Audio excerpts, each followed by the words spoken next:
It's Catfish on Ice. This is episode 93. This is your host, Chad Mitten, with Rich Howe and Kyle Perkins. Kyle Perkins is joining us for the full episode. You get a full dose of Kyle Perkins tonight. It's not just Perk pick, boys. Nope. It's the Perks episode tonight. It's all Perk all the time. There you go. I don't know if they're ready for that. They're going to have to be ready. They're going to have to be. All right. Welcome in, everyone. We're happy to have you back here. Normally, we record on Monday, but we decided we really wanted to record live during this big game for the Preds against the Vegas Golden Knights, so we pushed it back to Tuesday for our new episode. And we've already had a lot of exciting observations from this game, which is what you would expect. Vegas is a very aggressive team. They make you pay when you make mistakes. And I gotta say, guys, right off the rip, we're fortunate to not be down 1-0 when Alex Carrier made that giveaway at the blue line. Very, very fortunate. I think Saros got a little bit of it with his glove. Yeah, he just barely got it, just a little bit, but very fortunate, like you said. But Vegas is also lucky to only be down or not to giving up a goal yet, because of all people, Mark Borowiecki hit the inside of the post from way outside. I don't know if you guys saw that too. So both teams, yes. So both teams have traded chances, and then of course, Kyle, tell us all what Matt Duchene did to that poor man. He broke his ankles. That looked like a Pavel Datsyuk. Just embarrassed him. Like, he can't come back off the bench today.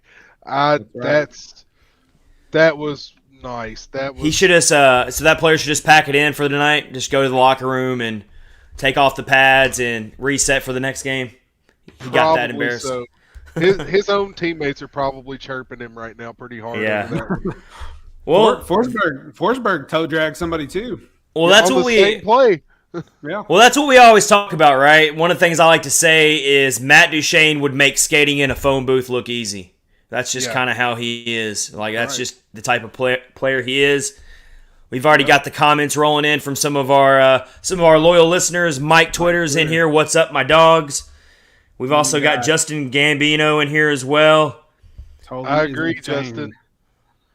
Tovey is insane tonight. He put in more work on that one shift than a lot of guys put in a season. Yeah, absolutely. All right, so we are going to continue to give you live game reaction as we roll through episode 93, the first episode of 2022. First of all, I got to ask, how was your New Year's Eve, everybody? It was good. We bought some glow sticks and like bendy glow stick things and like made like hats and stuff. And we had. Did you play EDM music? Did you get the EDM music busting out?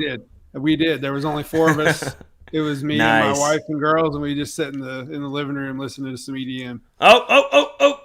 Sorry to cut you off there, but our guy didn't take long. He's dropped the gloves, Kyle. I don't know if you're seeing it yet on your screen. Yep, just now.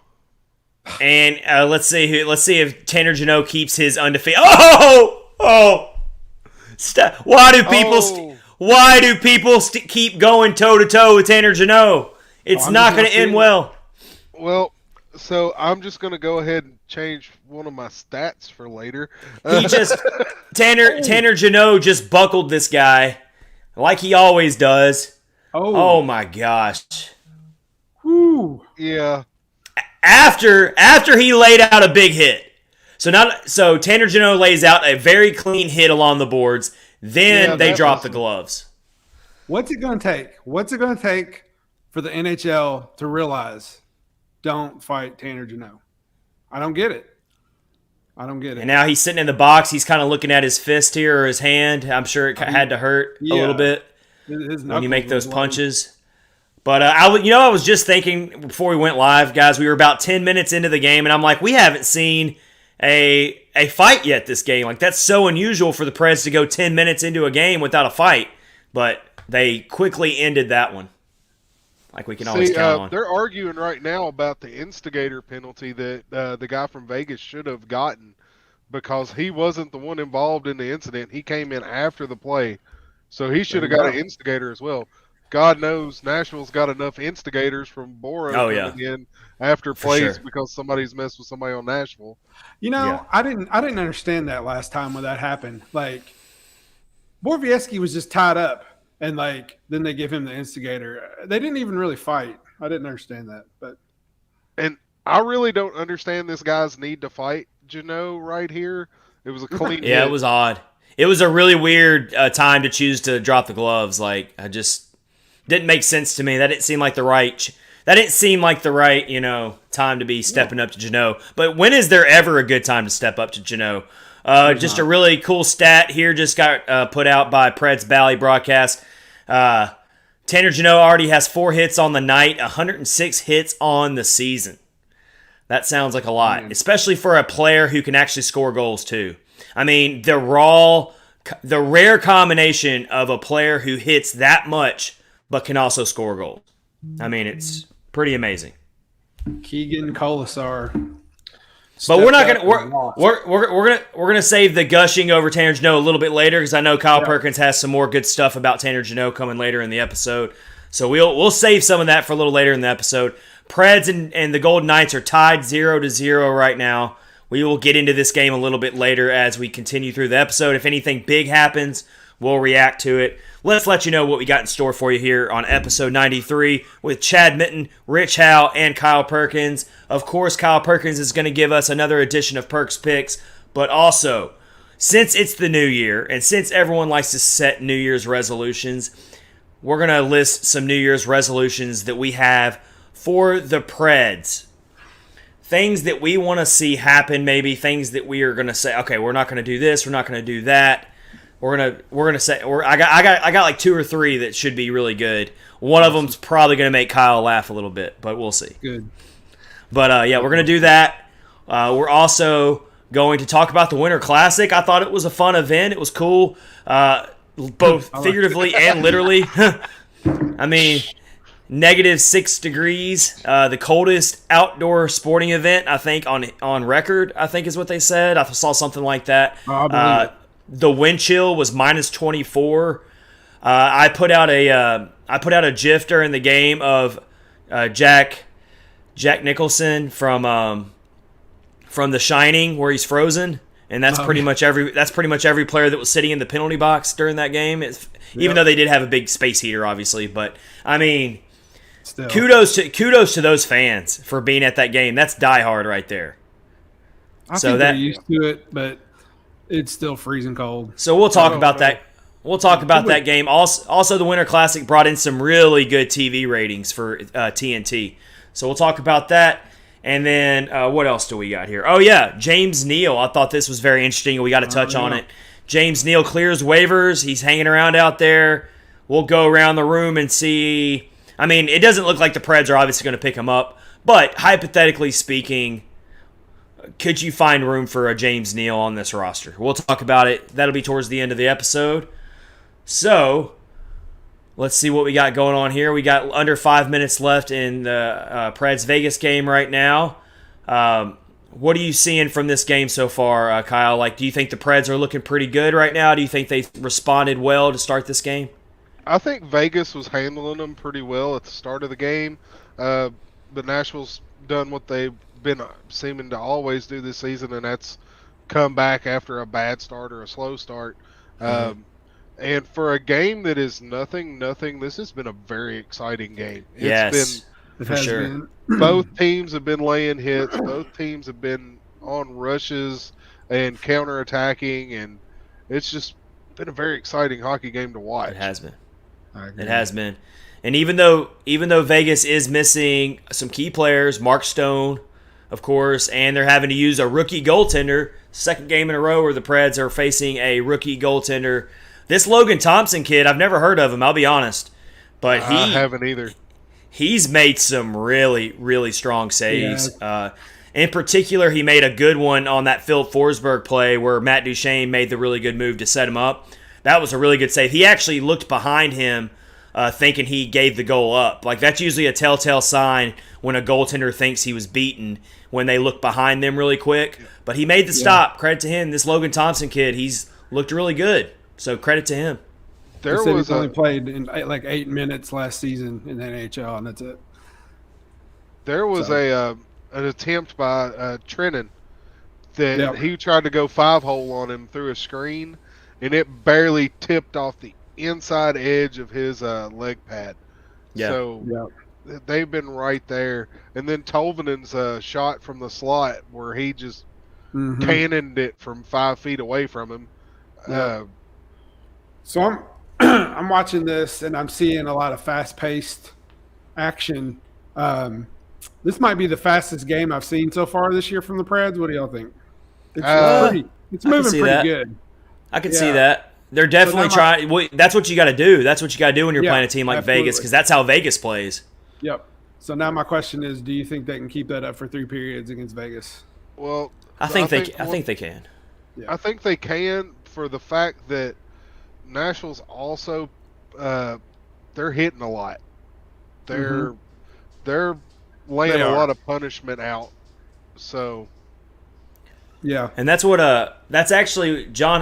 That's a good observation, Rich, from you, because John Hines literally said that coming into this game, saying that the team has to be better about exiting their own zone.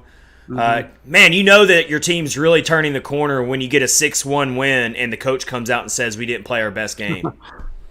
I don't know if that's more an indictment on the Blackhawks and how bad they are, but I will say I totally find that refreshing, that you're not just like patting yourself on the back when you win 6-1, which honestly I wouldn't blame you if you did, but they came out of that game not being satisfied, even though they won 6-1. So I just find that really refreshing.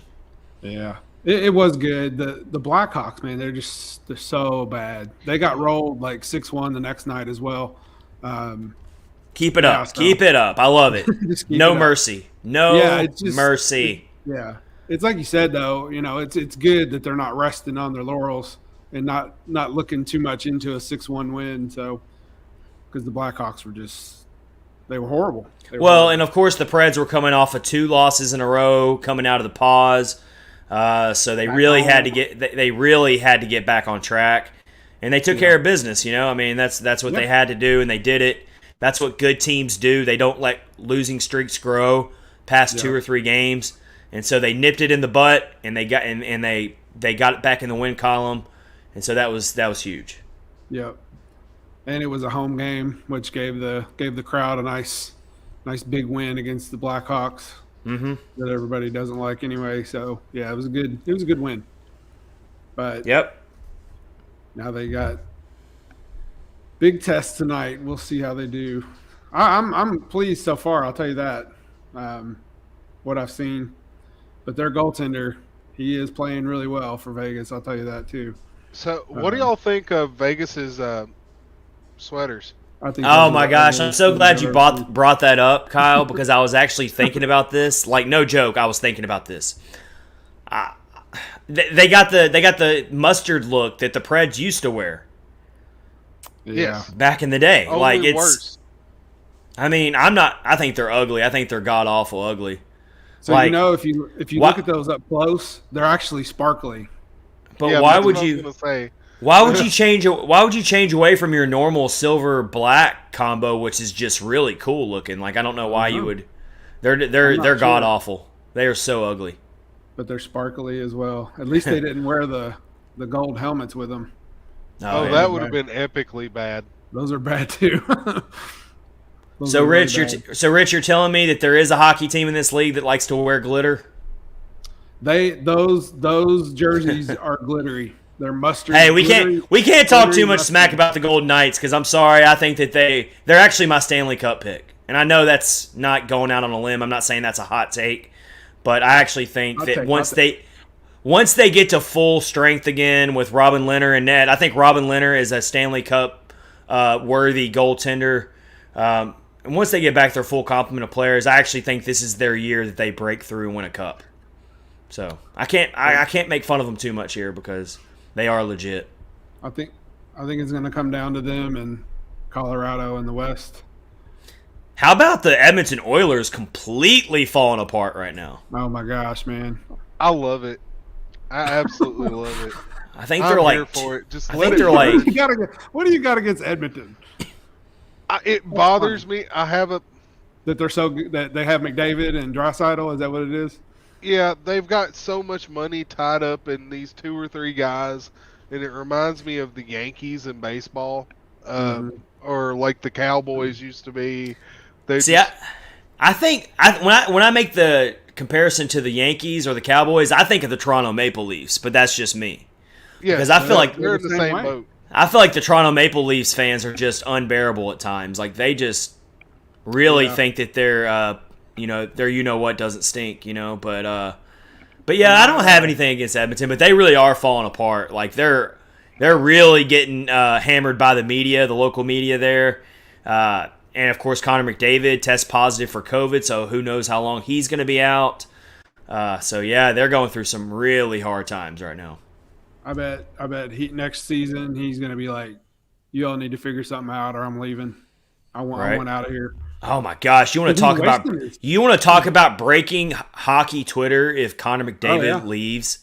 It's just like the when Oilers. They got rid of, how long is he under contract till? I don't know, but unless he signed one of those big, huge, long contracts. All right, so we are at the first intermission. It's a 0-0 game. Doesn't feel like a 0-0 game, but it is 0-0. Both teams traded some scoring chances. Both goaltenders had to be sharp.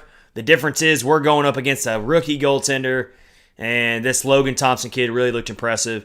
Whereas UC Saros, of course, we expect that out of him, and he made some good saves as well. So, while we're at the first intermission, of course, this is episode 93, brought to you by DraftKings. We're part of the Hockey Podcast Network. We're streaming live on our YouTube channel right now as well, and streaming live on Twitter at Catfish Ice. So, make sure you give us a follow if you're downloading the podcast the next day. Yes, love to hear from you on social media and talk with you, talk hockey with you. We love to do that. Let's get into these New Year's resolutions. All right. For the Preds. Are we ready for this, guys? I think so. I'm going to give you my first one here. And this is something I'm like, you know what? I vow that I'm going to do this in the new year for this Preds team. I will begin to fully trust John Hines and the direction he's taken this team. Facebook. Because I've Preds Facebook just blew up. I've always been on the fence about Hines. It's on fire right now. There's literally so many people signing onto their Facebook right now to go to their favorite fan group. Can you believe what that Catfish on Ice host said? Can you believe that? He likes Hines. Fire Hey, Hines right now. If that gets his podcast views, I'm all for it. That's fine. All right. There's no such thing as bad publicity. That's right. Right. But I'm being serious here. Like, I'm not saying he's like the long-term 10-year plan and he's going to be here forever and he doesn't have more to prove. But I'm saying that for the rest of this season, I'm going to fully lay my trust in his decision-making. I mean, I read the Adam Vinian article that was put out about that today, and I thought it was really, really well written, his stuff is always well written and puts out good stuff. And I just really appreciate everything I'm seeing from John Hines when it comes to keeping this locker room together, keeping the guys focused. A lot of this identity that we love to see from the Preds is you got to give John Hines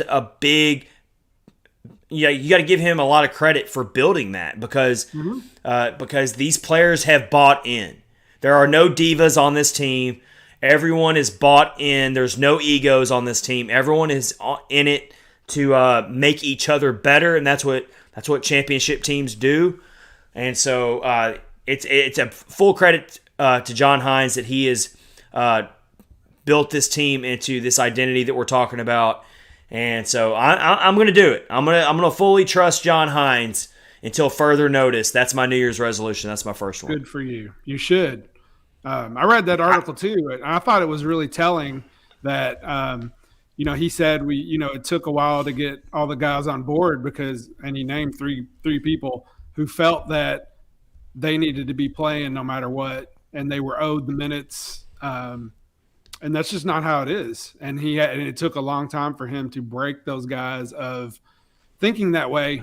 And, he had to, move some stuff around and move some guys around, but he did it. And, I mean, ever since last season, they've played really well. So I don't know if you guys remember, but when John Hines first came in, he shuffled up this lineup, and including myself, I was not crazy about it, but he was moving guys down to the third and fourth line that normally played in the top six. I think he moved Matt Duchene down for a little bit, if I remember correctly, and that was like big news, if I remember. He was trying to send a message like, if you're not giving 100% to this team, I don't care, how talented you are, you're not going to get the minutes. And I remember Matt Duchene was in the doghouse for a long time. And what do you know? Good coaches get those players to buy into the system. And Matt Duchene's a perfect example of a player who's bought into Hines' system, even though it started off really, really rocky there at first. Absolutely. Yeah, it did. And he got them turned around, and they're playing really well. They're playing the best they've played in several years this year. So, and above I'm pretty our sure expectations. and isn't Hines in the last year of his contract? I'm pretty sure he is. So, almost certainly he's going to get a contract extension. I would be shocked if he doesn't. Had the option to extend it for 1 year this year. So yeah, I think he'll at least get one more year after what he's done with his team. Almost certainly he'll get that because this was his first year going into a normal season. Well, as normal as it can be these days, I guess. It's not completely normal, but he's definitely shown like, okay, the first season I came in after Laviolette was fired, the season gets cut short. And if you remember correctly, that team was on fire right before the pause that year. Oh, they sure were. Yeah, they were starting to creep up towards third place in the division. They could have easily gotten there. I think they were only 6 points behind the Stars for third place in the division. Stars ended up going to the Stanley Cup that year in the bubble. So the Preds were playing well. He had them galvanized there. And then of course, they lost in the Stanley Cup qualifiers. That was a big dud there. But it was. He's gradually taken over this locker room and gotten all the players to buy in. And I think now it's time to fully buy into what Hines can do. Let him keep showing what he can do and give it at least one more year after this, and then we can really make a decision on a long-term contract, judging by what he does this year and, of course, next year if he gets that one-year extension. Yeah, how do you feel about it, Kyle? Are you on board with me, or do you think I'm a little crazy with that? Well, since we're talking about it, I'll go ahead and give you my first pick of the day. Oh, let's do it. And that's the award that nobody is talking about. Could Hines be a sleeper for the Jack Adams? I think he has to be considered that right now. I don't see why not. Because he has a team in second place in the division that nobody had over sixth in the division. Yep. Yeah. Literally. Including us. Yeah, including the majority of Nashville fans and media and everybody else. Nobody had this team pretty much above sixth. A lot of them had them right down there with Arizona in being one of the worst teams ever. But that's here crazy. We are, what are we, almost halfway through the season now? Yeah. Or right a little over halfway through the season. And they're tops of their division. Well, you look at the top half of the league just based on points right now. You look at the top half of the league. I mean, I'm looking. The only team I see that is that's you can argue is more surprising than the Preds based on how they're playing is the Anaheim Ducks. Yeah, that's a good one. Yep. Every other team I see in the top half of the league, I'm not surprised at all that they're there. I mean, you've got pretty much your chalk teams: Tampa Bay, Florida, the Rangers. Yeah. Everyone knew the Rangers were going to be pretty good. Maybe they're outperforming their expectations, but a lot of people thought they were going to be good this year. Yeah. But you got the Capitals, the Hurricanes, Vegas, Toronto, St. Louis, Pittsburgh. These are all teams you expected to be up there. The Preds, no one expected them to be up there. So that's a good question, Kyle. I actually think, he's got to be, as of right now, one of your top candidates. I mean, it's basically a Mighty Ducks like story where you've got this ragtag little group of players that Nashville has, um, and they've came together and they're actually turning into something. Yep. And it's And every preseason analysis I saw about the Preds from your like national pundits or whatever pretty much said the only way the Preds can sneak into the playoffs again is if UC Saros has a Vesna-like season. Right. There was no mention of a player like Tanner Jeannot. There was really no mention of a player. There was definitely no mention of this entire roster coming together. I mean, and contributing. I mean, the Preds can beat you from so many different spots in their roster. I mean, that's what's really so impressive. I mean, you look at a player like Yakov Trenin, for instance. I mean, don't sleep on him to score a game-winning goal for you in clutch moments. I mean, they have so many guys that can step up and score big-time goals. Luke Cunnin is one of them that I think there's so many players that you can count on that aren't just Matt Duchene, Philip Forsberg, and Roman Josi. Yeah. And when you listen to the hockey, the media talk about them now, it's like they don't want to talk about them. It's hurting their feelings to have to talk about the Predators because they never have had to, and they're doing better than whoever their team is, or whatever. So you can kind of tell they're eating crow a little bit when they have to talk about them. So we're all eating a little crow. Oh, that's fine. But there's still a lot of time. There's still a lot of time in this season I'm just saying, I'm not trying to be negative here, but Man. Yeah, I'm just trying to keep it in perspective here. I'm trying to keep things in perspective, all right? Listen to you.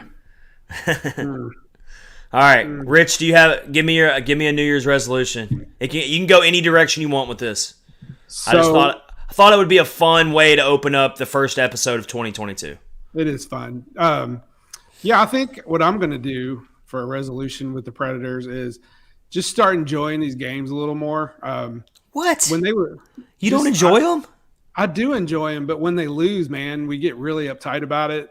A lot of people get uptight about it, and I'm just gonna have fun with it. Enjoy the ride. Really well, I'm just gonna enjoy the ride. They're doing good. They're gonna lose here and there. They might wind up, like you said, there's a lot of season left. They might wind up tanking the rest of the season. You just never know. But Rich, do you remember going into the season? I think me and you both were saying that our preseason expectations were really low. I think we had the Preds as like a 6th place team, maybe a 5th place team at best. Right, I think that's kind of where we were at with them. But I remember us both saying, even if they miss the playoffs, one thing we do know is the Preds are going to be a fun team to watch. We did say that. Go back and listen to the tape. We said, because we knew of players like Tanner Jeannot. We knew that Philip Tomasino was going to get his chance. We knew that Elliot Tolvanen was continuing to grow. We knew that this team was going to be a very physical brawler like a team. And that's what they've lived up to that reputation, of course. So we did say, even if the team doesn't make the playoffs, we know they're going to be fun to watch every night. And they've delivered on that one. They have. And we also said that, if they do wind up playing well and they do make it in the playoffs, that's just icing on the cake for a little, somewhat not a full-blown rebuild season, but, a little bit of tweaking here and there. So they haven't really had a really bad snoozer of a game in a while. They had a snoozer of a game against Vegas. That one was really bad the first time they played.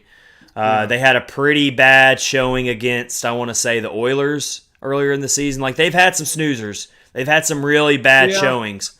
But even in some of their losses this year, they've at least put up a really good fight and made it entertaining. That's true, because last season, if you remember, when they'd get down a goal or two, when we would talk about them, we would just be like, well, that's it. That's the end of it. Once they get down a goal or two, they're not going to fight.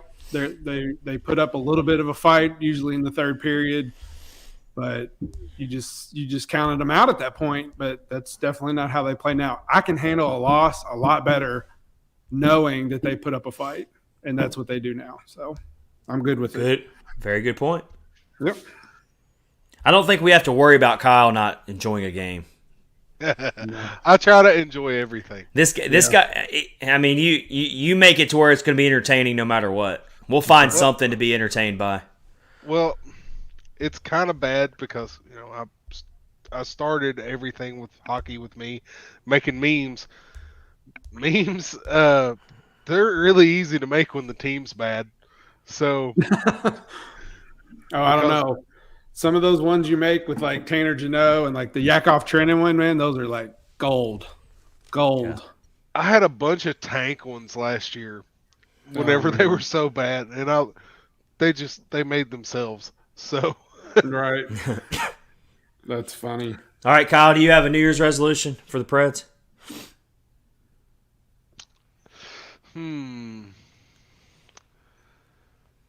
For David Poyle.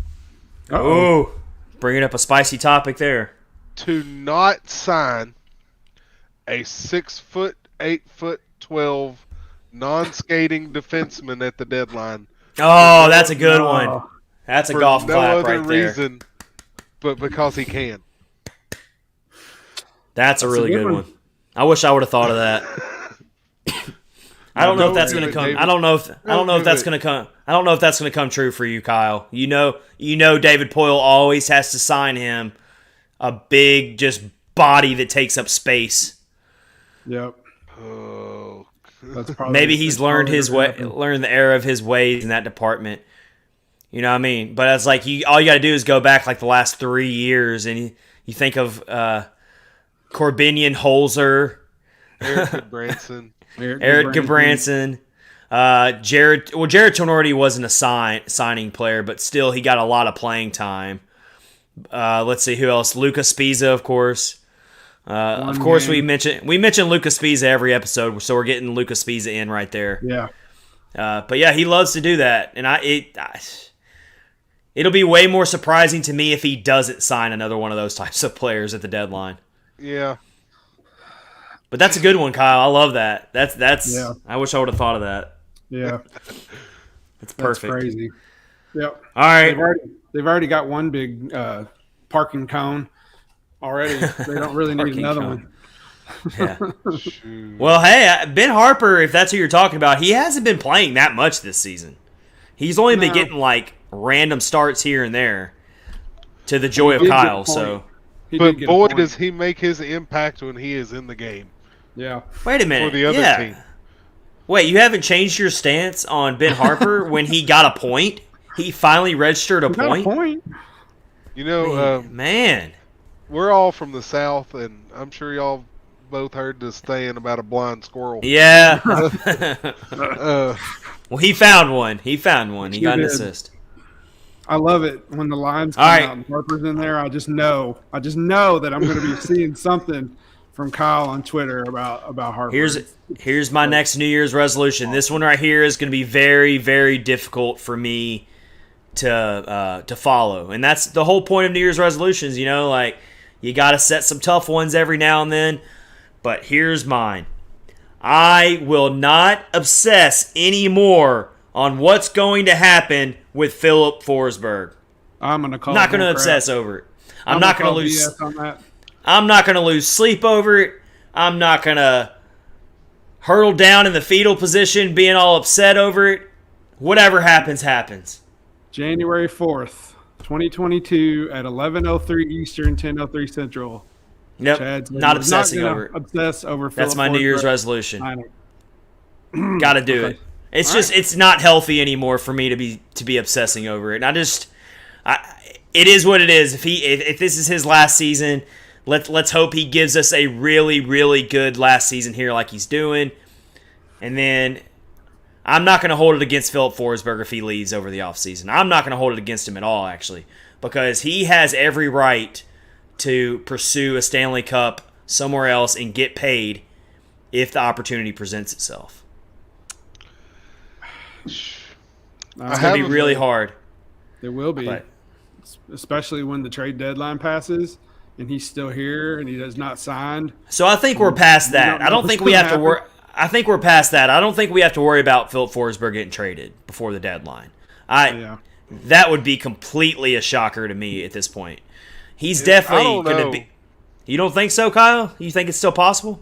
I mean, think it's too much of a crapshoot. Like if you don't sign him before then and you hold on to him. But how would you trade Phil? How could you trade Philip Forsberg, such a vital part of your team, when you're battling for first place in the division? Assuming they're still battling for. I mean, a lot can happen in the next 2 months. The trade deadline is still like 10 weeks away, somewhere around there. Yep. So a lot can change.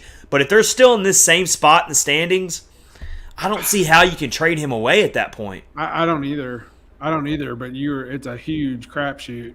It is for the end of the season. So it's like that's why I guess David Poile makes those decisions, and we don't.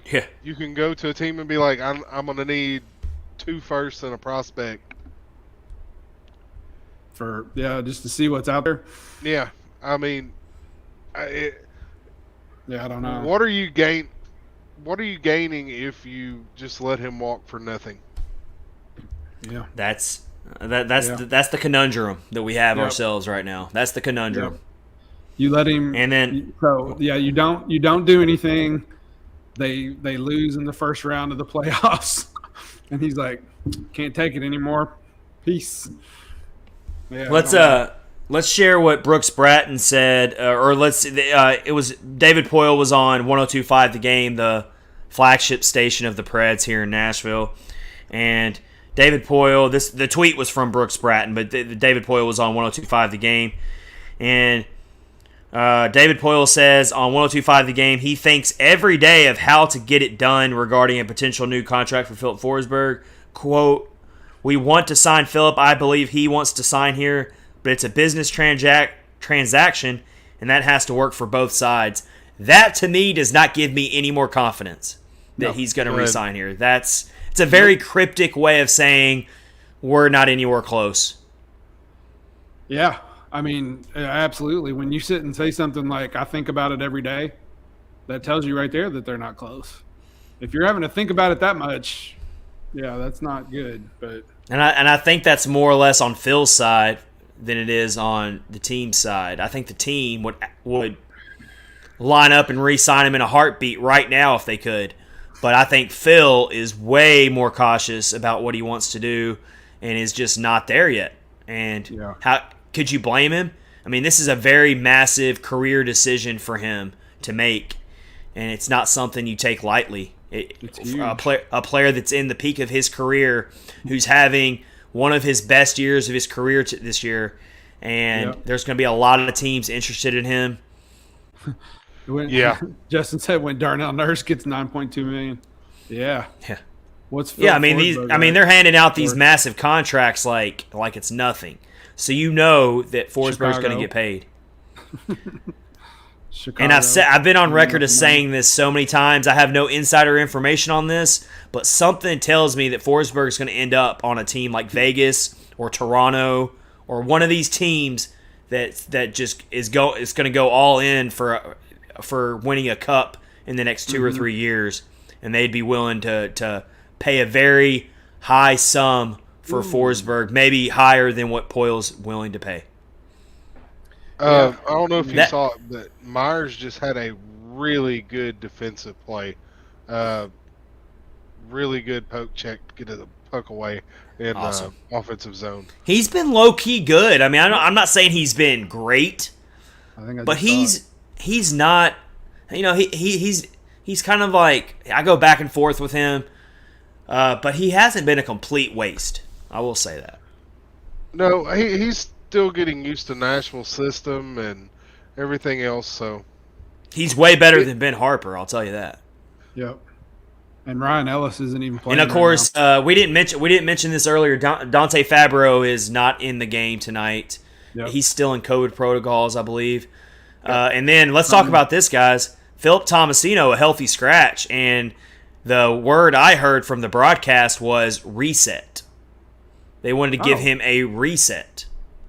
So Philip Tomasino is a healthy scratch tonight. I did see that, and they said that they were going to talk about it, but I didn't hear it. So a reset, that's interesting. I did hear that term. They said they used the word reset. So I mean, maybe they're just trying to give him a break. They're trying to. I'm not saying that's completely bad. I mean, He'll obviously be back in the starting lineup probably on Thursday. I don't think anybody needs to freak out too much about it, but maybe they're just giving the young player a chance to kind of calm down and maybe they saw some things in his game that maybe he needs to work on or whatever. And you see Matt Luff in there tonight, who's been serviceable, not as good as Philip Tomasino. And the Preds are on the board, right on cue. Sorry, And how perfect is it? It's Philip Forsberg, right on schedule. We just got done talking about him and how he's having a career year, and he does stuff like this. I'm catching up. There it is. Snap. Man, he's got a quick shot. And I mean that rookie goaltender Logan Thompson has had a really respectable game so far. He ain't doing nothing with that. No. And let's also give a lot of credit to Mikael Granlund for the setup. Granlund's becoming the best setup man in the game. Justin Gambino, what a goal. We agree. Absolutely. Rich, I always feel really bad that I'm way ahead of you on these live watch-alongs. I feel like I gotta spoil it for you. I don't understand why, though. That's weird. Because you're way up in the boonies in Kentucky, man. That's why. I don't live near a metropolitan city, thank you. All right, I'm sorry. No, I'm in the boonies. No, All I right. think what it is I have streaming cable. That's what it is. That's exactly you what it probably is. have legit cable. I'm under the conglomerate and the monopoly that's DirecTV and AT&T. I'm trapped in a contract. So I have like Spectrum streaming. So that's exactly what it is. But I have. All right, so how do you watch it, Kyle? he has his ways. Let's just say Anything. nothing that I'm super proud of. All right, we'll leave it at that. You got to do what you got to do. All right, so the Preds are up 1-0. They strike first. The way this game's gone, we knew that first goal was coming soon. I mean, that first period, Kyle mentioned it earlier, it did not feel like a 0-0 game. And so, Mikael Granlund with the beautiful setup, Philip Forsberg, when he gets in that open space out there like that, he's very difficult to stop, and he snaps it right past the rookie goaltender. So the Preds are up 1-0 right now, so that's a big, big goal to get off and have a lead right now. Justin Gambino. Just saw a tweet. Haha. Pay me. Philip Forsberg probably. Absolutely. Oh, yeah. Every time one of those goes in, David Poole loses a little bit more money every night and some more money. Absolutely. It's a double-edged sword. It's a double-edged sword, everyone, because obviously he's helping the team win games. But, hey, you're already messing up my New Year's resolution, Rich. I said I wasn't going to obsess over it anymore. You've already screwed it up for me. Oh, I screwed it up? Okay. All right, Rich. Do you have another New Year's resolution? You got one more? I don't really. Not that I can think No? of. Just I guess for the team, I guess, would be like you watch them tonight the way they're playing, and like when they have their off nights, I'm always like, how can you not, like, I know they're not going to play that way every night, but like just play that with that intensity every single night, and you'll great things will happen. It just I know sometimes they just can't, but like I mean, they're human though. They're human though, and it happens. I understand that, but like when they are on, they are really very tough really team good. to beat. Yeah, and it's exciting. It's so exciting, and it's got to be exciting for them after the past few seasons they've had. So I don't know. I know they always talk about the intensity, and they just need to keep that up. Oh, somehow I got to see a replay on this. Somehow UC Saros kept that puck out of the net. I don't. All right, the Golden Knights are buzzing all over the net right now. They're getting close to getting the equalizer here. I'm pretty I need sure to see a replay of maybe that. a ninja. I need to see that. You'll see what I'm talking about if you guys are a little bit behind, but I don't see how that puck didn't go in. I want to see a slow motion replay is what I want to see, though. That Actually, I think I just saw it. Is it where he like bumped into the net? Yeah. Yeah. Man, he is. But the Preds are getting sloppy right now. Like they're having trouble getting out of their zone. They're kind of doing what Vegas does to everybody. They pressure you. Vegas just smothers you. They sure do. They just don't go away. They absolutely do. All right, this is a perfect segue into Perk's picks as we continue to watch the second period. He already gave us one. He already gave us one. Before we get into that, I do want to do our DraftKings sponsorship this week. And we still got the really good hockey deal going for all of our listeners right now. Hockey fans, the DraftKings Sportsbook, an official sports betting partner of the NHL, has a no-brainer that'll make you a winner once any shot gets past the goalie. So if you used our promo code tonight when Philip Forsberg scored, you would have $100 in free bets right now. So don't waste any more time on this awesome promo we got available. Download the DraftKings Sportsbook app now. Use promo code THPN. Throw down $1 on any NHL game and win $100 in free bets if either team scores a goal. That's promo code THPN this week at the DraftKings Sportsbook, an official sports betting partner of the NHL. Must be 21 years or older in New Jersey, Indiana, or Pennsylvania. New customers only. Kyle's clapping here, so I'm guessing that's a good thing. Must be 21 years or older in New Jersey, Indiana, or Pennsylvania. New customers only. Minimum $5 deposit and $1 wager is required. One per customer. Restrictions apply. See DraftKings.com/sportsbook for details. If you have a gambling problem, please call 1-800-GAMBLER. And if the sportsbook isn't available in your state yet, no worries. Everyone can win huge cash prizes all season long with DraftKings Daily Fantasy Hockey Contest. So go do it right now. And you also have a shot at millions of dollars for all new customers with your first deposit. So why wouldn't you do it? All right, I totally missed. I think I saw, did Yakov Trenin get the deflection? How did that goal go? In my country, you didn't score a goal. The goal scores you. Yes, sir, he did.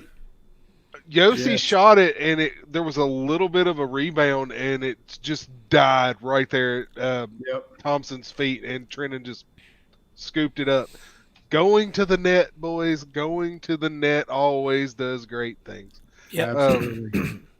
And who better to go to the net than Yakov Trenin? With the exception of like your Philip Forsbergs, your Roman Yossis, Ryan Johansson, but most of your goal scorers on this team thrive off crashing the net to score goals. Mm-hmm. Most of them.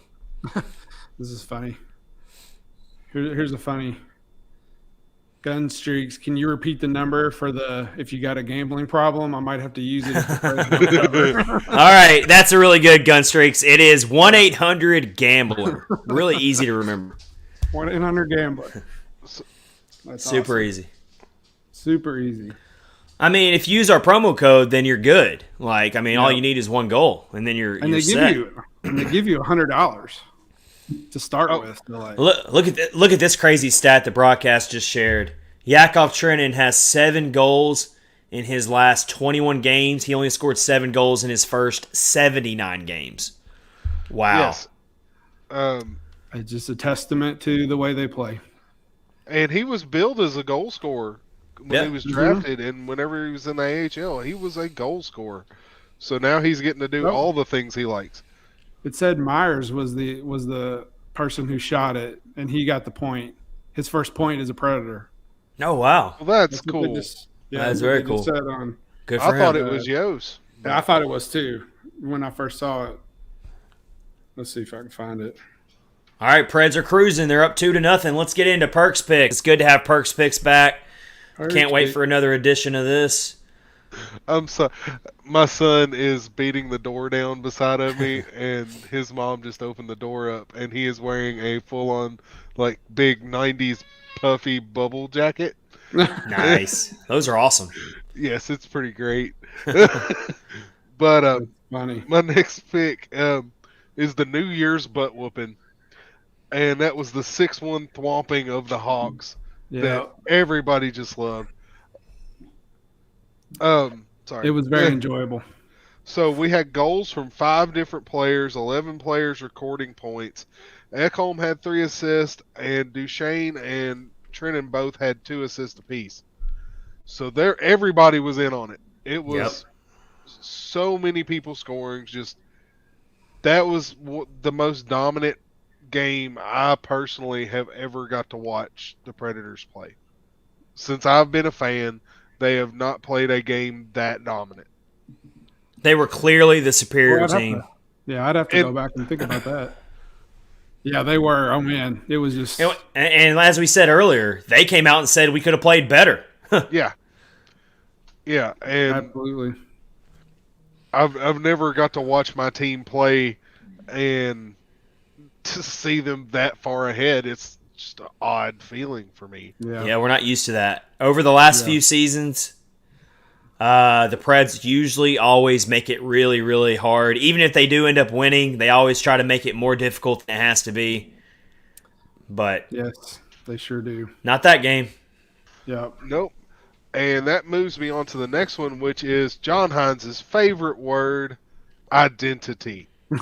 Yes, that is his favorite word. Yes. So, you go back to the Capitals game. So bad in that first period. Absolutely got lit up, down 3-0. But they come out that second period and they don't do the Predators thing. They don't do the last couple years Nashville thing. They come back out and they fight tooth and nail to get back in this game. Played a decent third period. The goal that got scored, there wasn't much that could have been done on it. It was a beautiful shot. And then you had an empty netter. That was a close game. They arguably played better that game than they did against the Blackhawks. Yeah. Yeah. Three goals in 8 minutes. That was impressive. Yes, it was. Yep.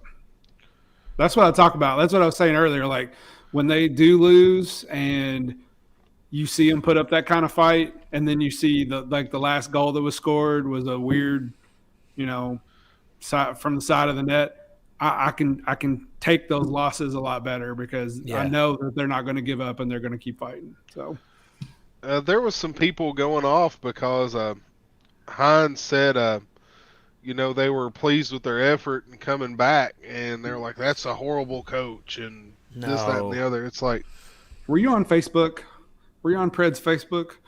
I wasn't, but my friend Sean C. Smith from On the Forecheck and Renegades, he was involved in a conversation with someone because of something that he had put out, and they were bagging Hines bad because he just wasn't like, this is unacceptable and this team's horrible and everything. That's so unrealistic. I mean, you got to keep it. You can never get too high. You can never get too low. And I mean, that's what he's showing. It's like, I mean, I don't get that at all. I don't get that perspective at all. It's really weird.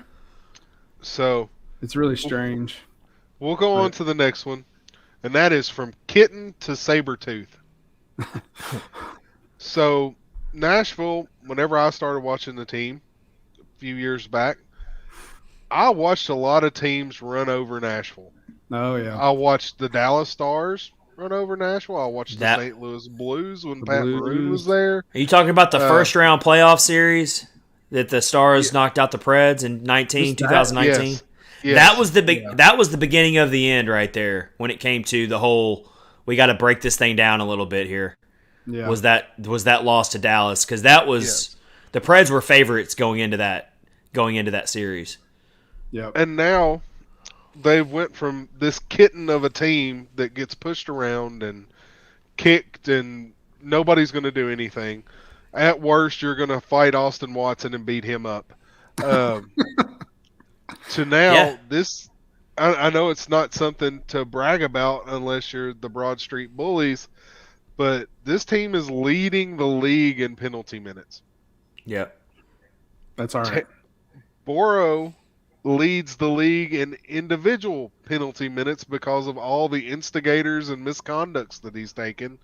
Because if you look at UC Saros wrong when he's on the ice, he's going to hurt you. If you hit one of his players wrong while he's on the ice, he's going to hurt you, and he's going to take that instigator. It's what we were talking about at the beginning of the game. That's right. Hey, after the play's done, don't linger in front of Saros. No. Don't even think about it because you're probably going to get hit. Yeah, there's going to be one of several guys coming to remove you in a very violent fashion. Yeah. Or Riddick. Riddick too. Or Riddick as well. And Ingram, it doesn't really matter. Just stay away from anybody in a gold and blue helmet. That's right. They've stayed out of the penalty box for the most part tonight, though. They just took their first penalty of the night. Killed it. Other than the fighting major with Geno. But they had to go on the penalty kill for the first time, and they just killed the penalty off. Really good looking penalty kill from the Preds. Didn't really give Vegas too many good looks at all.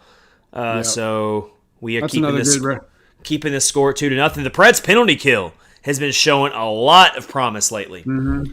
What are they, like 26 out of 27 now? It's something ridiculous. Yeah. I know they for sure killed like 13 or 14 in a row at one point. And that was against the freaking Capitals and the freaking Blackhawks. I don't care how bad the Blackhawks are. Yeah. Patrick Kane, DeBrincat, and Doc is terrifying. Yeah, they're as bad as the Blackhawks are. They've actually got a decent power play. Yeah, they do. Justin said Preds PK is elite. It has been, that's for sure. I'm looking back at the last few games to see what their streak is right now. Do you remember last year how bad the PK was? Oh yeah. It started off bad this year. Dallas, yeah, it wasn't great to start the year, but last year, what was it? Dallas got 7 in a game. All right, I'm going to tell you a stat that's going to blow your mind here, guys. The Preds have not given up a power play goal since their 5-2 loss to Colorado on December 16th. They're really? They're 19 out of 19 on the penalty kill. That's including tonight. That's wow. Impressive. I didn't realize that. Yeah. That's I went crazy. back looking at the Chicago game, the Vegas game, Columbus, Washington, and then you had all the postponements during Christmas. They went 5 out of 5 against Chicago before the pause on that Friday when they won in overtime. And yeah, they gave up. And even against Colorado, they went 3 out of 4 on the penalty kill. So yeah, they're on a 22 out of 23 stretch right now. If you go back to the Colorado game, that's pretty amazing. I can't even believe that. It just doesn't seem right. But I didn't realize it was that good. I thought they were like 14 in a row. I thought they had given up one since then. But that's if they turn that into a strength, then we really. And Rich, did I not say that was one of the improvements they needed to make? Yep. And I can't remember what episode that was, but I said that was one of my major improvements they needed to make coming out of the pause, which is improve the penalty kill, and they've definitely done that. Absolutely. So, my last pick, and it's something that's kind of agitated me in the last week, and Brian Baston from On the Forecheck and Renegades of Puck is amazing with stats. Mm-hmm. And one thing I've learned from being involved with him is if you're going to say something, you better have something to back it up. Mm. Well, all of these pundits are giving you your Calder Trophy favorites. I saw one from Dauber Prospects today. Gave out the top 6. There's no Tanner Jeannot in this top 6. And that's ridiculous. I said something about it. It's like you forgot one, and they're like, well, we don't think it's sustainable or this, that, and the other. See, that's what I'm talking. I hate that. What's the argument for not? I don't get what so that kind of goes along with what you're saying. If you're going to say something, have the stats to back it up. Because what's making you say it's not sustainable? I don't understand that. It's because it's Nashville. So I took it upon myself and I started digging through some stats I went with Trevor Zegras, one of the high running favorites, and Lucas Raymond, who is considered the runaway favorite for this particular award. So we'll go with offensive zone starts. So every time you start and you're trying to score from. Zegras 158, Raymond 142, Jeannot 45. So he Wow. starts in the offensive zone roughly 1/3 of the amount of time, roughly 1/3 of the amount of time as these other two. When you look at the defensive zone starts, Zegras 17, Wow. Raymond 67, Jano 147. Wow. So not only is he tied in goals with Raymond, he's also bringing the puck from the defensive zone or being involved in plays in the defensive zone to get the puck back and bring it up. He's not being sheltered and taken care of to have this time in the ozone guaranteed to him. Him and his line mates are having to earn that offensive zone time. Yep. That is So, a really He's telling yeah. stat. I mean, he's tied with Lucas Raymond for goals, and he's not even being used in an offensive way like Lucas Raymond is. No. That's. You look I didn't at- realize it was that big of a difference, though. That's crazy. Yeah. Time on the penalty kill. This is a really good one. This is I already know where you're going with this one. Trevor Zegras, 17 seconds. Lucas Raymond, 24 seconds. Tanner Jano, 78 minutes, 52 seconds. And that's gotta count for something when you're picking. I know everyone wants the flashy goals, but that's gotta count for something. Yeah. Yes. That shows he's more of a complete player. Yes. I mean, it's crazy. All right, we'll keep on going because I kept on going. Power play minutes. Zegras, 72:49. Raymond, 87:07.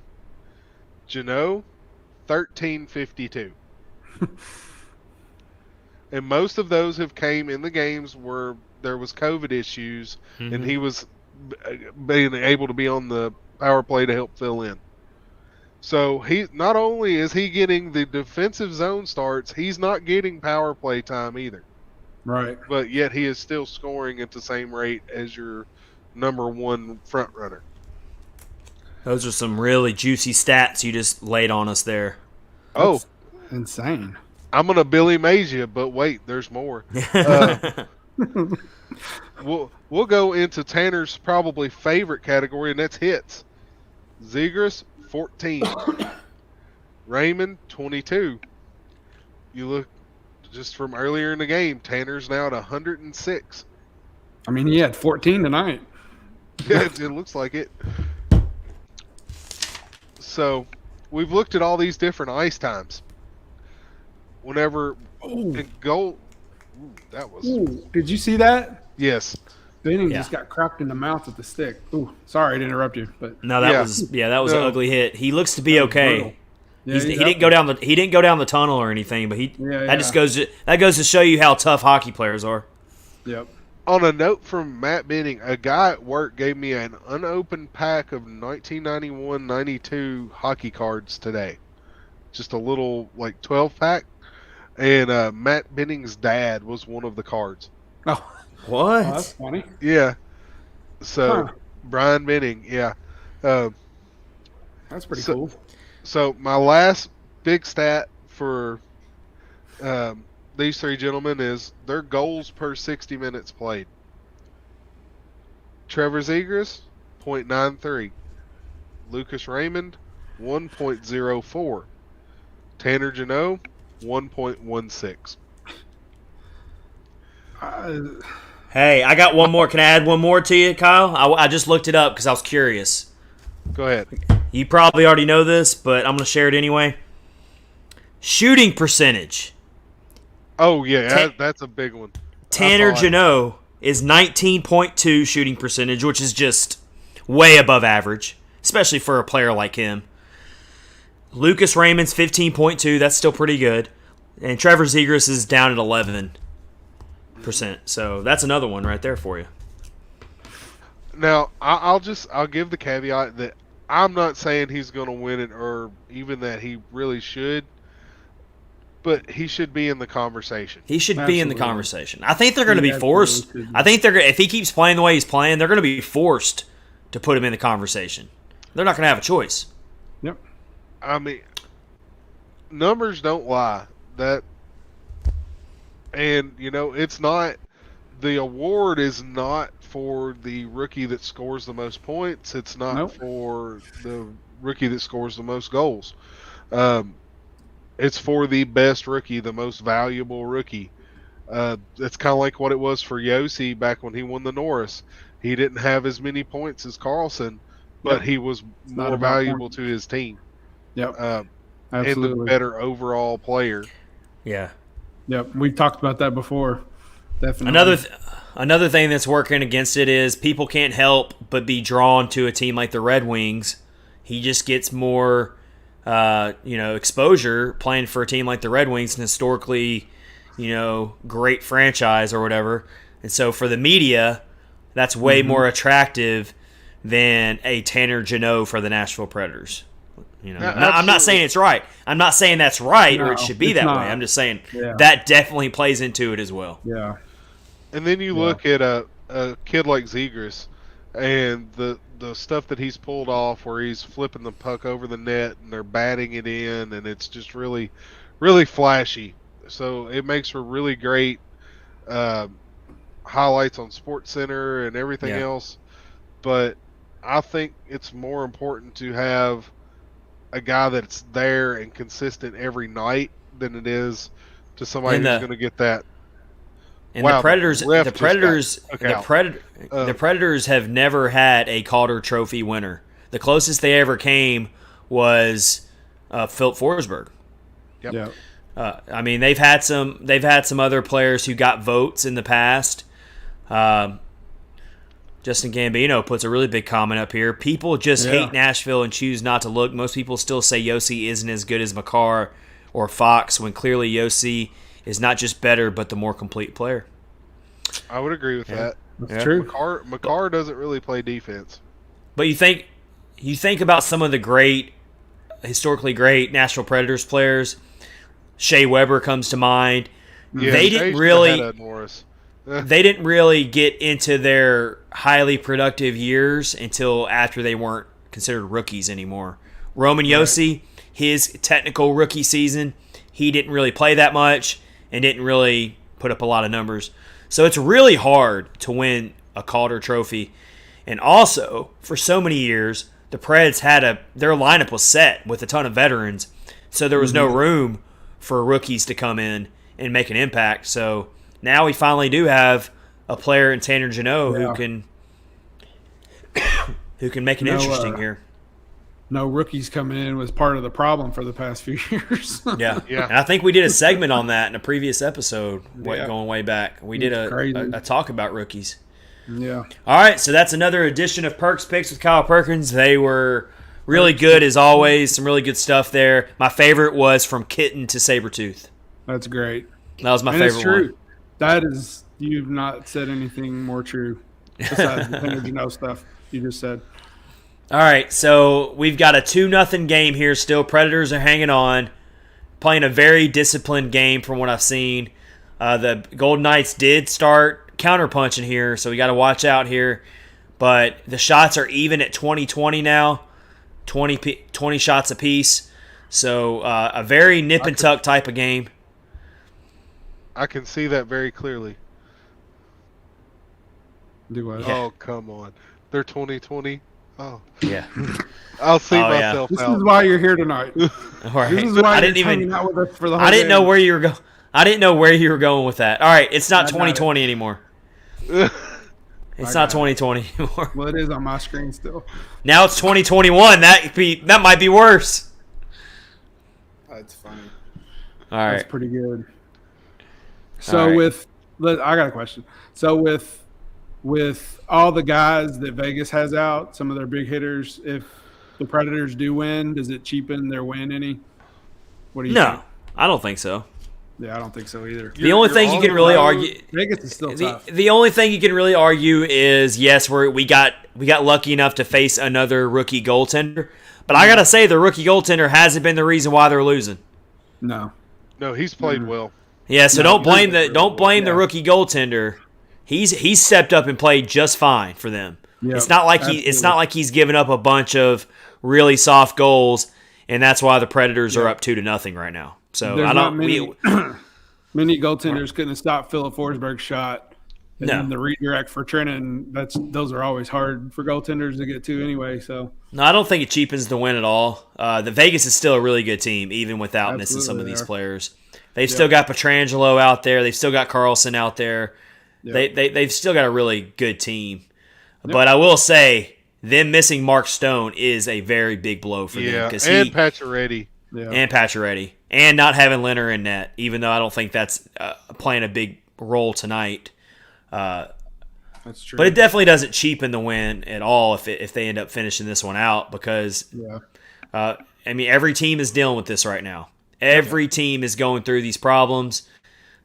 It's not just one exclusive to one team that's having to deal with it. So we just saw the games. We just saw the best player in the world test positive for COVID and going to miss for the Oilers. So it's every team's dealing with this right now. Yep, that's true. We did ask on Twitter before the game. Follow us at Catfish Ice on Twitter. We asked, would this be the most impressive victory of the season over the most impressive opponent if the Preds win tonight? If not, which team would it be that they've beaten this year? I think it would be the most impressive. The only team there's two other teams we've beaten this year that I would argue against. The big one for me is the 1-0 shutout of the New York Rangers on December 12th. I feel like that's their crown jewel of the season. Is that 1-0 gutsy win over the Rangers? Yep, because that was a tough. You look at the Rangers. They got one of the best records in the league right now. So that's looking better and better every day. Yep, that's a good one. That is a very good one. I'm scrolling through their schedule to see if there's anything else that sticks out, but I can't throw in the Colorado Avalanche win because that was just a circus. Yeah. That was right. Crazy. That was right. Weird. That was right when the COVID situation was getting out of control and the NHL was scrambling to figure out what they were going to do. And a lot of people thought that game shouldn't even be played that night. So I can't throw that one in there. My pick's the New York Rangers 1-0 win. Mike as the Twitter most says impressive same thing. one. New York Rangers. Although this I think one's you might up be there, right. though. This one would be up there if the Preds can close it out. But let's try not to jinx it yet. Yeah, we don't want to jinx it. Don't want any. Too part of late. that. We probably already did. No jinxing. All right. Rolling right along with Catfish on Ice episode 93 with Chad Minton, Rich Howe, and Kyle Perkins. We've got a couple more things to touch on real quick here in episode 93 before we head on out for the night, and we will see you on Thursday for a brand new episode. We'll go live after they play the Kings on Thursday for that episode. All right, so let's go ahead and talk about a few other things. The Winter Classic, I thought they were making it up. They, of course, missed the Winter Classic the previous year due to COVID and everything else, but they finally got it made up. It was the Minnesota Wild and the St. Louis Blues, and I thought, the game itself was kind of a boring game, honestly, but the atmosphere... It was all St. Louis. Yeah, but the atmosphere was really cool. Of course, playing in that big baseball park, the Minnesota Twins ballpark. The crowd, at first, I even put this out there. I said the crowd, and it was. But then as I was watching it more, I realized that that's not really fair because, for one thing, their faces were completely covered because it was so cold. And they were also very far away from the ice. So my thoughts was I liked how they set it up. Like they had the rinks were like numbered, and it was set up kind of like youth hockey. They had rink number whatever, and then they had the actual big rink had like plywood on the outside, and it said rink 1. I thought that was pretty cool. And the second thing was Minnesota's jerseys were really cool looking. Oh yeah, they're one of my favorites. Until they turned around and they had those patches on their elbows. I didn't like that part. St. Louis's jerseys were atrocious. Those were horrible. I'm not saying that because I don't like St. Louis. Those Minnesota Wild jerseys are clean though. Those might be my favorite Winter Classic jerseys out of all of them. I think so too because it looked like an old school hockey jersey, which was cool. I like. And then did you see Talbot wearing it looked like he was wearing a ski hat as his goalie helmet? Yeah.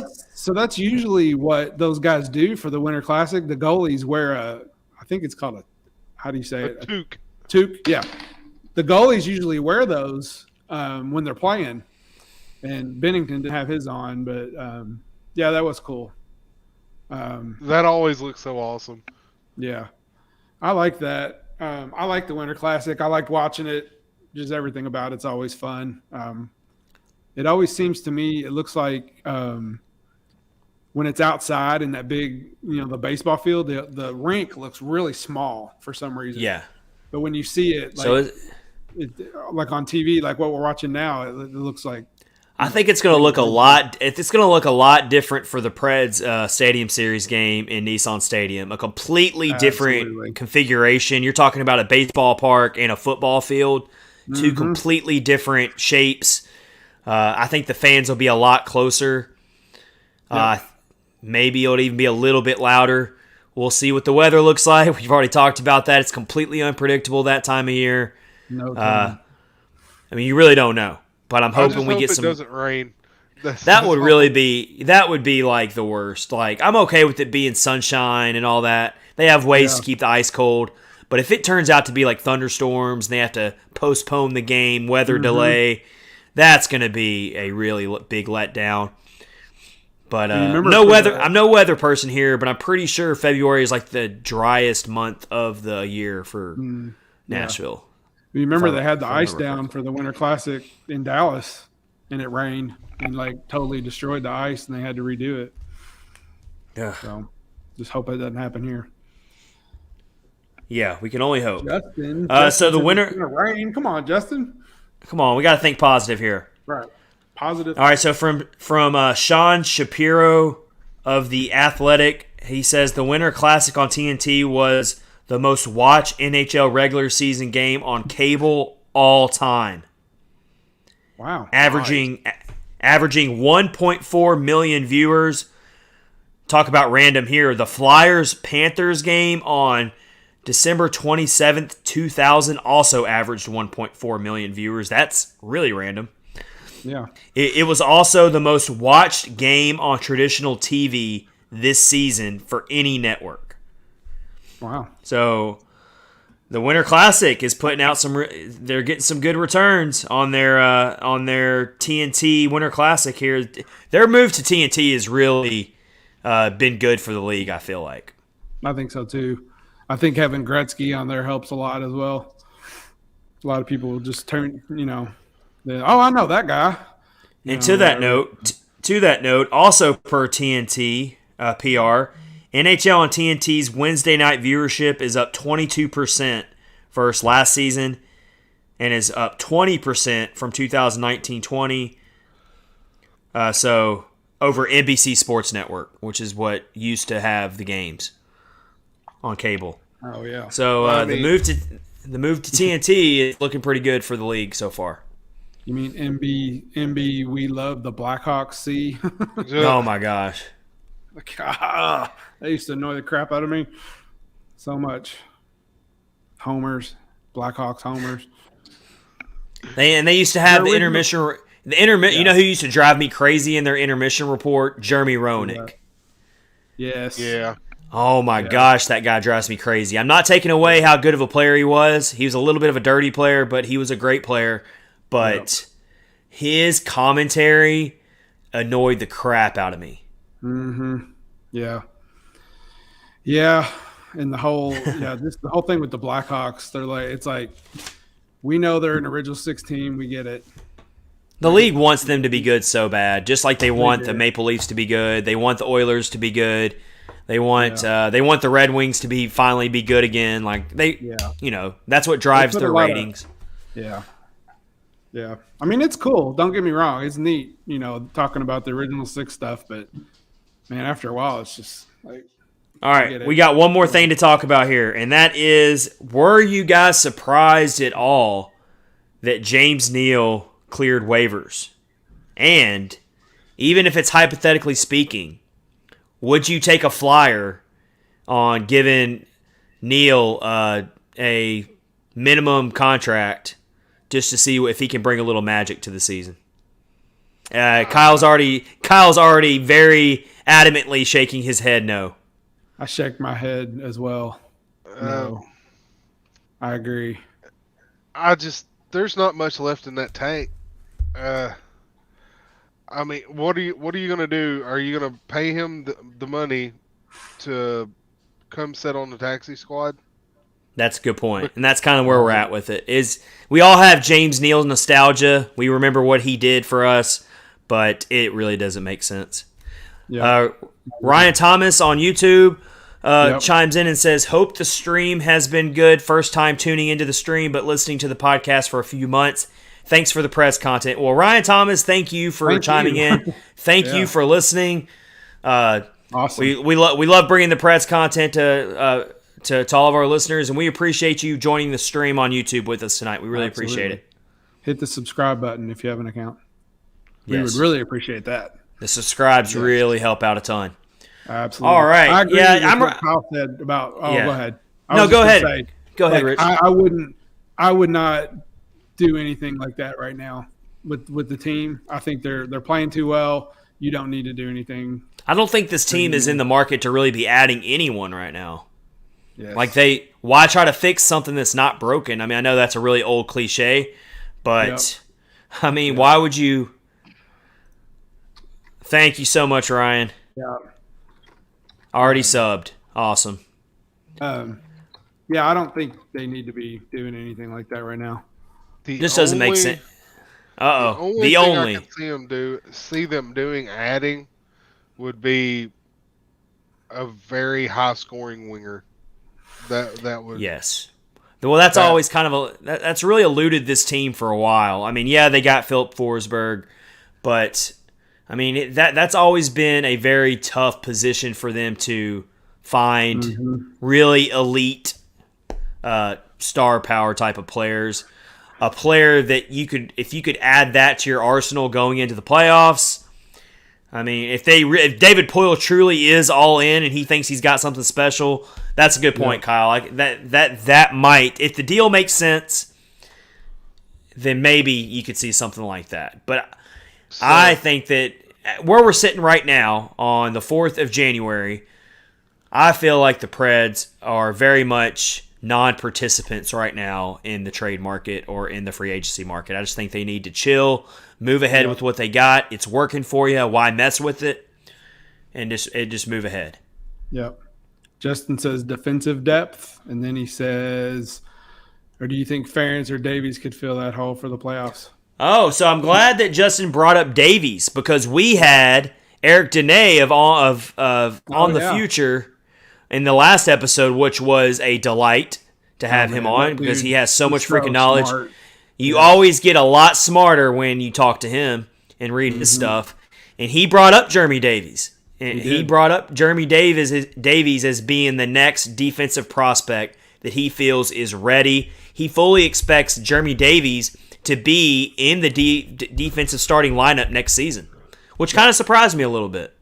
Yeah, a little bit, but he knows. He's in the know. He almost made it this year. He did. I don't think the Preds. I think they're good with their defensive depth. I mean, Borowiecki and Benning have shown that they are. You don't have, for the longest time, it was like a shuffling of the deck chairs on the third pairing. Whereas now it's like, you know what? You know that Borowiecki and Benning are going to bring you plenty of good ice time for what their roles are. Once you get Dante Fabro back off the COVID list, I think he's done very good this season. He could always get better, of course, but he's still a very young player. So I've been saying that for a while. People forget that Dante Fabro got thrown into the mix very, very early in his career. He was a very young player, and suddenly he was playing on the second pairing with Matthias Ekholm. So, I mean, it's really important to remember that. We're going to get rid of PK Subban. Fabro can handle it. and yeah, exactly. And then you've got Philippe Myers, who has an assist tonight and has played well. So I think that they're pretty good with their defensive depth right now. But could you possibly think about adding a veteran on the cheap? That's what we were talking about earlier. Kyle Perkins said my New Year's resolution is David Poyle doesn't add a big statue on defense at the trade deadline. So that's exactly what we were talking about earlier. Yep. So there's a guy that I think you could get on the cheap. Okay. He has a history of being a goal scorer. He's on a terrible team, and he really likes hot dogs. No, I know who you're talking about. You talking about Phil Kessel? Yes, I'm talking about Phil Oh, Kessel. that would be awesome. I would love that. I love Phil Kessel. I'm here for it.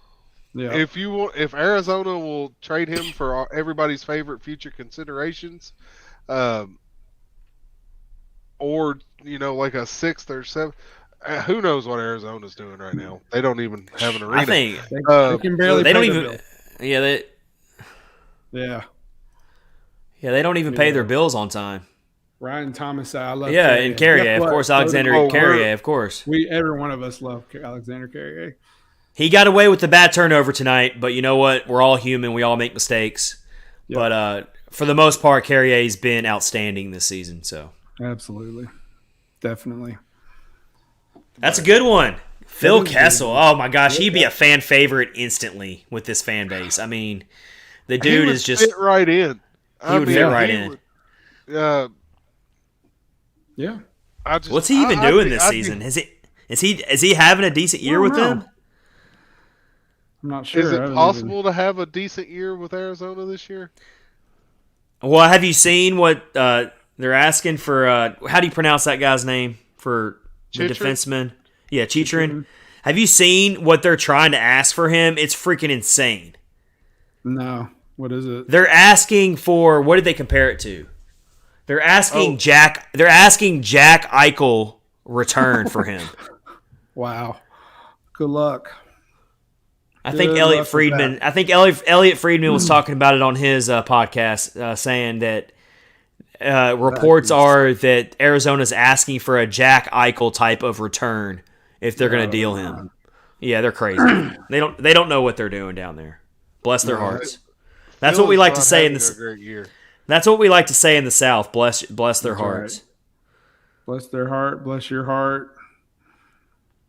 I remember watching Phil Kessel. Phil Kessel. He's not having a bad year. 5 goals, 16 assists. Hey, not terrible. It's not bad. 34 years old. That's not a.